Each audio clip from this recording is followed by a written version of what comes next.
Hey everyone, chilling back here with the ZMM show, and as you can see, I have the Walking Dead t-shirt on, which can only mean one thing, and that is right, it's Walking Dead season again. We're back here for the season 9 mid-season premiere.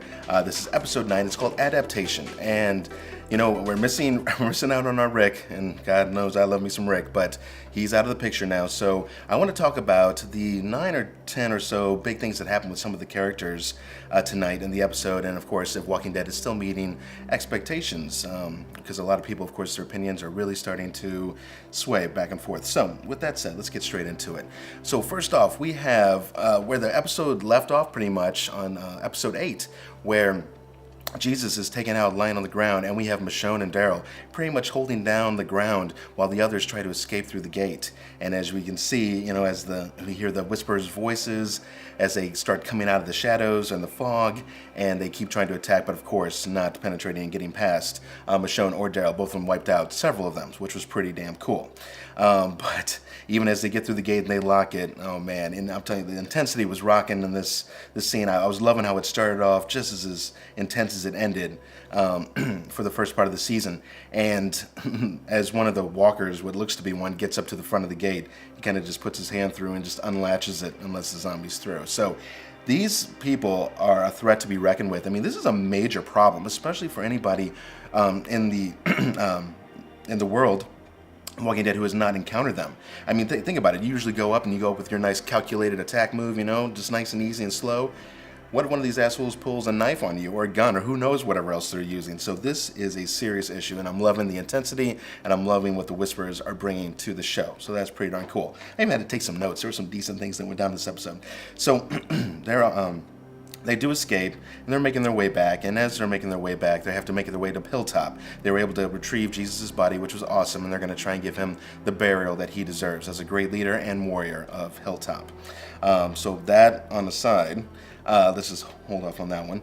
We have Negan. So Negan, we saw he got out of his cell, right? So he was kind of wandering around with his shovel, and he's looking to maybe cause some mischief within Alexandria. We couldn't quite tell. He stops by little Judith's room, picks up a compass, and then he makes his way out. And just as he's getting ready to jump over the gates, which he made it almost till daylight, I mean, it was daylight, morning time, Judith is pretty much waiting for him and has a gun pointed right on him. And, you know, I can appreciate what Judith is trying to bring to the show and the legacy of the Grimes family. It's a little hard to believe that this young girl is as far along as she is, but then again, I guess in Apocalypse, they learn quick, right? So they have a conversation holding off, but Negan, you know what I love about Negan is he doesn't usually lie, right? And I don't say usually, he doesn't lie. He usually leaves it as it is. And he just says, I'm not going to hurt you. He goes, I want to go my way, you go your way, and let's call it. And so she ends up agreeing and letting him go, which I can only imagine how much this would piss off Michonne if she knew that this went down. But we'll get to that a little bit later in the episode, but she does let him go. And off Negan goes into the wilderness to try and see what's left of the world that he had built.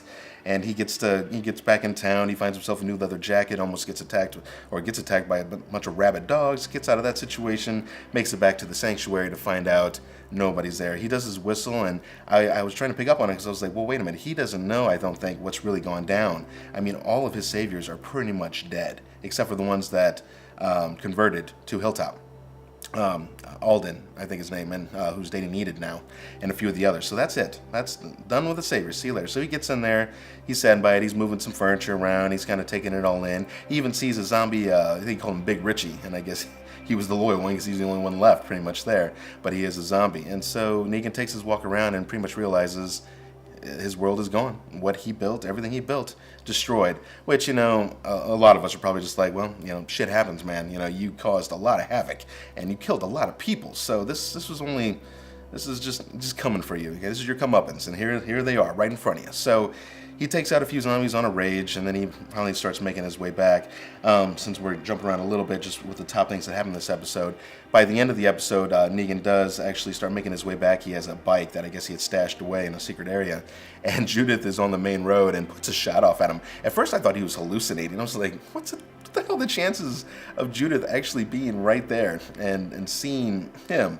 But anyways, she did take a shot off. He falls and he gets back up. He's like, yeah, I know you say you'd shoot me again, or you'd shoot at me if you saw me again, but I just didn't, I guess, expect it is what I was going to go down. And after they exchange a few words, and he basically says, I'm ready to go back to my cell. I'm ready to go back to Alexandria. He doesn't want to start over, I guess. I guess he's just kind of done. So this leaves a lot of opportunities for Negan. I was talking to my wife about it. We were just kind of like, couldn't he redeem himself? Because she really likes Negan's character in general. I do too, and I think there's some neat things they could do with him. However, I mean, he has done some terrible things. He killed Glenn, he killed Abraham, he's killed a bunch of other people through all his associates, his people. So it's going to take a whole lot of making up, but I mean, there is a likable thing about Negan, and so we're going to have to keep our eyes open to see what becomes of him. I mean, is he a future leader? Who knows? It's possible. So enough of Negan. I'm going to look down at the old notes here. Let's go back to a little bit. Let's go back to Hilltop. So as the others are en route with Jesus' body going back to Hilltop, Luke comes out, and he's the orchestra guy or whatever, loves music and all that good stuff from the new guys who joined him.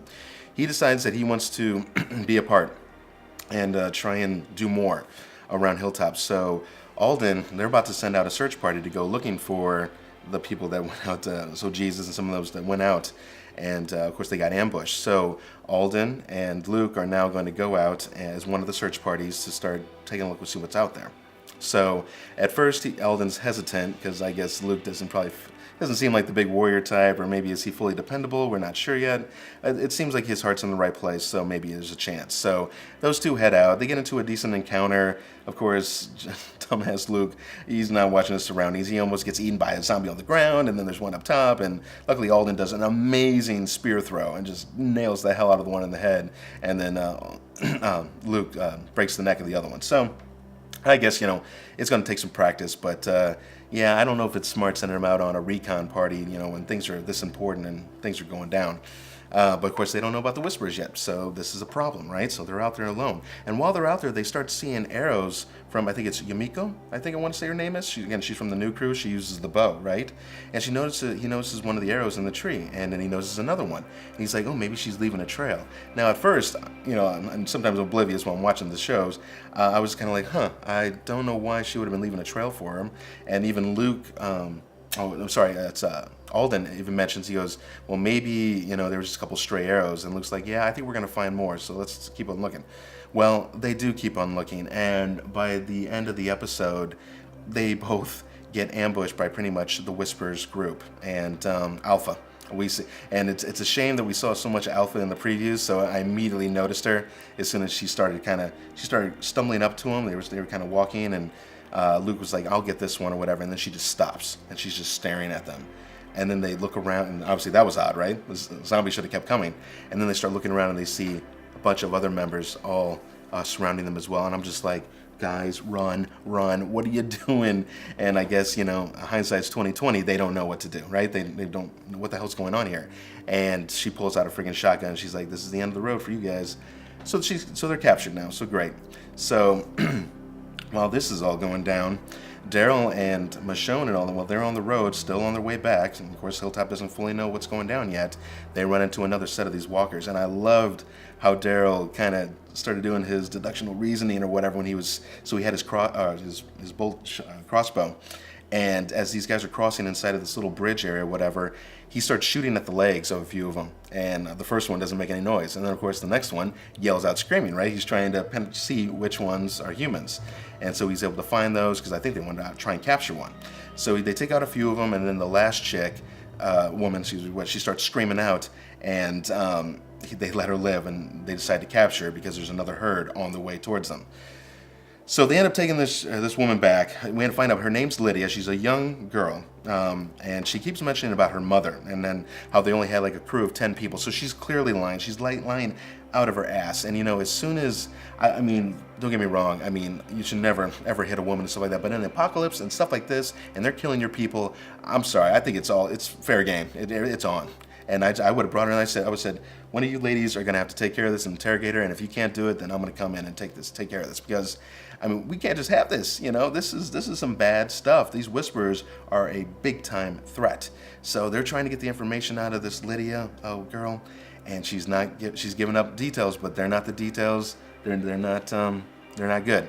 and of course Daryl does not believe her whatsoever, and I don't think Tara or Michonne did either.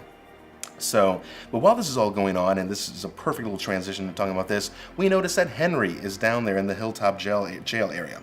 I forgot that he was still in there in jail from his little drunken binge with the other friends or whatever when he got a little irate and crazy and whatever. So his ass is still in there. I'm surprised they still have him in there, but I guess they're trying to teach him a solid lesson for what he's done. And he starts telling Daryl towards the end when he's finally had it, they bury Jesus, and he's like, no, you're going to tell me now. And I'm like, yes, Daryl. Kick some ass and get the answers. And Henry's over there like, don't hurt her and blah, blah. I'm just like, this kid, I'm telling you, I mean, I thought I was going to try and get some redemption out of Henry as we started into the first part of season 9. And I was like, okay, maybe this kid's all right. Maybe he's finally learning what. No, we can go ahead and strike that one. I can already tell he is going to annoy the shit out of me this last part of the season, just as much as he did when he was a young boy, and he was running around Carol and Ezekiel then, and now that he's older. It's just, he's not, call him a kid or whatever like that, but I'm like, you're growing up in the apocalypse. I mean, you should already be on top of this stuff, but he's not. And so, and he even starts to try and befriend her. After Daryl, he's about to drag her out to get lynched, because that's what all the people want. They want justice. And Henry's like, don't do it. And Daryl gets that moment of morality, and I'm just like, this is not the time, Daryl, but he did. He closed the cell and he let her go. Well, not let her go, but he let her stay in the cell, unharmed. And so Daryl heads out, and he tells Henry, you need to know your place and to shut up, this and that, which I'm loving that. And then Daryl heads out, and then, and of course, she says, thank you. So now she's trying to make a little friend, Oh, we're around the same age, hey, maybe we can be boyfriend and girlfriend later, too. If that is, by the way, we, don't let walkers eat you if we don't murder you first. So I'm just, Henry, I'm like, oh, if he even gets drug into all this trying to be converted, or this is going to be very hard to watch, because I just want to beat this kid so bad. So as they're exchanging their words, though, it was so amazing. The camera starts kind of veering off out from outside the cells on the outside of the building, and Daryl is there listening in, and he can hear their conversation. So love it. Daryl is not stupid. He's already on top of things, and he knows what's up. So this lady chick is bad news. Her mom. I don't know if Alpha is truly her mother, or if Alpha thinks that she's the mother of all of them. I mean, like a wolf pack or something like that. Again, I haven't read the comics, so maybe you guys can shed a little light on that one. If you have, let me know if you liked tonight's episode. Guys, I have to admit, I liked tonight's episode. It kept me on my seat a bit. I was enjoying seeing Negan out there in this kind of noir, kind of western, I don't know what, just kind of doing his own thing, but trying to figure out, is there anything left for him out there? I mean, it was kind of nice just seeing him on his own, especially when he's used to being waited on hand and foot. So that was pretty neat. Yeah, it was just a pretty good overall episode. I mean, there was some decent tension that went down. Some people captured. And let's not forget also about Rosita and the surprise pregnancy. We knew that Rosita was with Gabriel. In fact, we should have caught up and watched the episode again, because we were like, wait a minute, was she with Jesus? And it's like, no, she wasn't Jesus. She was with Gabriel, right? And so she's outside, and she ends up going to throw up, I guess, after Eugene gets back, and he's talking to her and whatnot. And then, is it Radiq? Either way, the doctor, he runs out there, and he says, you okay, whatever? And she's like, I'm fine, whatever. And she goes, yeah, remember when we fooled around before Gabriel? And then she's like, I'm pregnant. Which was interesting, because then they moved the camera angle in to see Eugene sitting there, and he was listening, and he didn't look too happy about all this. I mean, I think we've all understood that Eugene has had a thing for Rosita for probably ever since he met her. But it was kind of hard to understand fully what his thoughts or intentions were with that information. I mean, is it really so crazy that she's pregnant? Is this a huge secret that we should keep from everybody? Who really cares, right? But I mean, obviously, Radiq, God, I'm getting his name wrong, I know I am, but either way, but obviously he cares, and Rosita cares. So we'll have to see now where another baby falls into place with the Walking Dead world. So again, a pretty solid episode, guys, considering we've lost Rick. We now have the news that Michonne, we just found out about a week ago, that Denai will be leaving the show in season 10. We don't know when. She can make it in 2 episodes. She could be maybe a little appearance, like some of the others have in the past. Maybe some of the major goes down at the end of this season. Who knows? But she is definitely gone. So we've lost some big players. We lost Jesus. We lost Rick, the huge piece. We're now losing Denai as well as Michonne. So, and a lot are wondering, is the show, it's over? I saw comments, they're already racing in like flood work. Oh, I'm done with the show. It's over. Blah, blah, blah, blah. I'm just like, guys, is it really so bad that they're moving on and pushing off some of these older characters? I mean, they've been with the show forever. We can't see the same 18 to 25 people living day by day, year by year, all the time. Sooner or later, something's going to go down, and they're going to make a mistake, or something just won't go right, and they're gonna die. You know, they're gonna be off the show. So I'm not really quite sure what people want out of this show anymore. I think a lot of people just want it to end just so they can say it's over, and I don't know. I think that's just the haters hating. I think there's just still some solid material the show can still bring to us and keep us entertained, and clearly it is. I mean, it was fun. It was fun to watch, and I am looking forward to more. I am going to give this episode a solid 7.8 out of 10. I think it was a decent, really decent episode. I don't think there was anything super crazy that went down, but there were some cool reveals to kind of start setting up the back half, and I'm really curious to see where it goes. I am wanting to know what you guys are thinking about this. Make sure you leave some comments down below. Let's get some conversation started. We are back making videos. I'm actually working on a space in the house to try and actually get things a little bit more set up so I can get more videos to you guys faster, quicker, whatever. I'm repeating myself, but I want to get them to you, and so we can get some more content out there. I have been writing for episode 7 of our Dead Nightmare series on YouTube, so if you love some zombie stuff and you want to see some more, come out and watch our stuff. It's definitely not Walking Dead grade acting quality, but we do the best we can given our resources and our low budget. So make sure to come out and check us out. Like and subscribe, and I guess we will catch you next week at the next episode of The Walking Dead. See you guys.